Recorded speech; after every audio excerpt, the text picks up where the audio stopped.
चलिए अब रुक कर लेते हैं शहर शहर खबर की और अब बात करते हैं लखनऊ की। पीएफआई फंडिंग से जुड़ी बड़ी खबर है। जांच एजेंसियों को कई अहम जानकारियां मिली है। खाड़ी देशों से होती थी पीएफआई प्रचारकों की फंडिंग। खाड़ी देशों से ज़कात का पैसा जुटाते थे पीएफआई प्रचारक और गरीबों की पढ़ाई बीमारी के नाम पर यह पैसा जुटाया जाता था।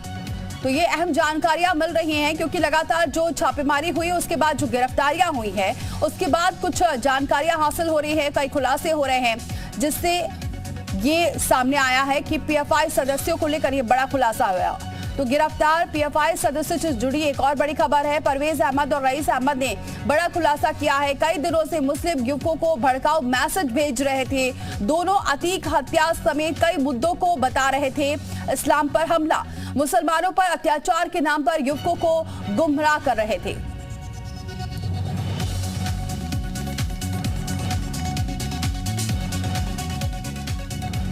विशाल हमारे साथ बने हुए हैं इस खबर पर। विशाल, ये जो भड़काऊ मैसेज भेज रहे थे ये साफ हो गया है जब दोनों को गिरफ्तार किया गया है, क्योंकि ये पहले से ही आशंका जताई जा रही थी कि ये जो दो लोगों को गिरफ्तार किया गया है, परवेज और रईस अहमद को, ये माहौल बिगाड़ने की कोशिश कर रहे हैं।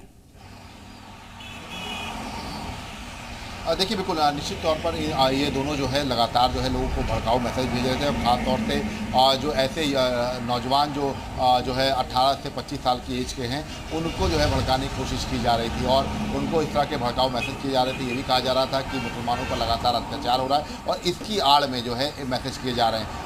अतीक और अशरफ की जो हत्या हुई है उसको लेकर भी एक मैसेज जो है वो देने की कोशिश की गई थी कि अत्याचार हो रहा है, उसको सहन करने की जो है अब ज़रूरत नहीं है और अब आवाज़ उठाने की ज़रूरत है ताकि माहौल जो है वो ख़राब हो सके।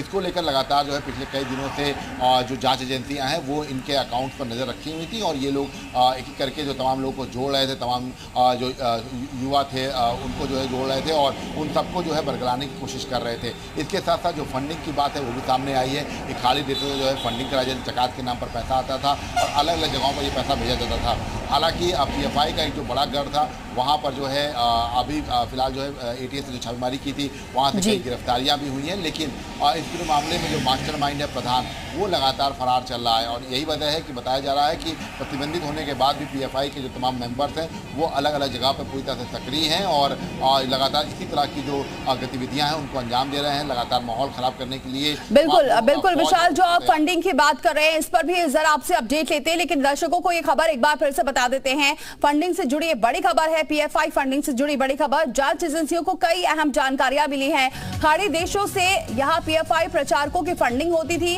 खाड़ी देशों से ज़कात का पैसा जुटाते थे पीएफआई प्रचारक और गरीबों की पढ़ाई और बीमारी के नाम पर यह पैसा जुटाया जाता था और उसे कहां इस्तेमाल किया जाता था ये आपको लगातार बता रहे हैं। तो इस तरह से पीएफआई प्रचारक की जो फंडिंग होती थी वो ऐसे होती थी, गरीबों की पढ़ाई बीमारी के नाम पर यह पैसा जुटाते थे।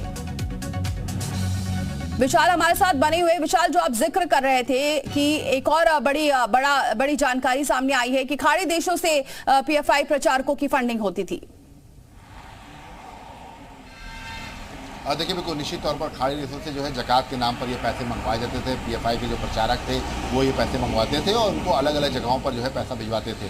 गरीबों की मदद करने के नाम पर, उनके इलाज के नाम पर, उनके एजुकेशन के नाम पर जो है इस तरह का पैसा मंगवाया जाता था और उससे जो तमाम जो गतिविधियाँ हैं उनको अंजाम दिया जाता था। पीएफआई के मेंबर्स अलग अलग जगहों पर फैले हुए थे और वो जो है इस तरह की जो तमाम जो लगातार जो पूरी सेना तैयार कर रहे थे उसमें इस तरह के पैसों का प्रयोग करते थे ताकि जो है उनके कहने पर तमाम ऐसे लड़के तैयार हो जाए जो कभी भी माहौल ख़राब कर सकें, धार्मिक उन्माद पैदा कर सकें और इसी को लेकर पूरी तरह से फोकस किया जाता था। तो ऐसे में ये कहा जा सकता है कि पीएफआई जो है पूरी तरह से प्रतिबंधित होने के बाद भी लगातार अपनी जड़ें जो है वो मजबूत करने की कोशिश कर रहा था और इसी कड़ी में उसको पैसे की जरूरत पड़ती थी और विदेशों से ये पैसा आता था। जी बहुत शुक्रिया विशाल, ये जानकारी हम तक पहुंचाने के लिए। तो एक बड़ी स्ट्राइक हुई है ये पीएफआई एजेंट्स के खिलाफ। अंदाजा भी नहीं होगा इनको कि इतनी बड़ी छापेमारी होगी और इन लोगों को गिरफ्तार किया जाएगा और हालांकि अब कई बड़ी जानकारियां भी सामने आ रही हैं।